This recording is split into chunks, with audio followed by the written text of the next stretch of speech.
La politique de la ville, ça peut sembler très compliqué et pourtant, c'est très concret au quotidien. On prend 2 minutes pour vous expliquer notre feuille de route. La pauvreté affecte aujourd'hui des territoires très différents en France. Dans certains endroits, plus pénalisés que d'autres, les inégalités ont atteint un niveau insupportable. En 2012, un habitant sur 4 des US était au chômage. 1 sur 4 renonçait à des soins pour des raisons financières. Et les jeunes étaient particulièrement victimes de discrimination liée à l'origine ou à l'adresse. Dans certains territoires, on attend plus longtemps son bus, on ne trouve pas de place en crèche, le Pôle emploi manque de personnel. Depuis 30 ans, la politique de la ville a ciblé ces territoires qu'on a appelés les quartiers. Les dispositifs se sont superposés et tout cela est devenu illisible et inefficace pour réduire les inégalités. Pour changer la donne, le Parlement a voté en février 2014, à une très large majorité, une loi qui simplifie la carte des territoires de la politique de la ville. Les moyens seront recentrés sur 1300 territoires cœurs de cible.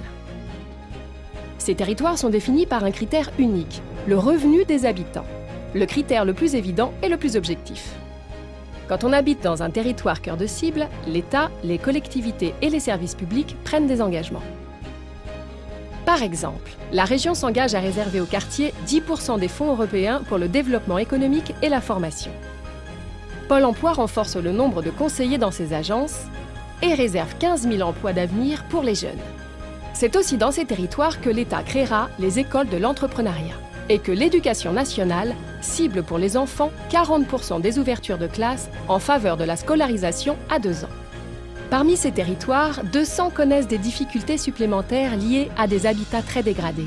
5 milliards de subventions nationales y seront investies pour améliorer le cadre de vie des habitants. Tout ça, c'est écrit dans un contrat de ville. Il traite dans une même dynamique les actions en faveur des habitants, les interventions sur le cadre de vie et le développement de l'emploi. Les mères isolées et les jeunes sont la priorité centrale de ce travail. L'objectif, c'est la solidarité entre les générations. Et vous dans tout ça?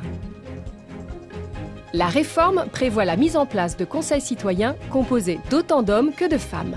Pour donner la parole à tous, leurs membres sont tirés au sort comme on le fait des jurés. Et les volontaires sont aussi les bienvenus. Le conseil citoyen débat, dialogue avec tous les acteurs et donne son avis sur les projets développés. Ils seront mis en place avec les contrats de ville. On récapitule.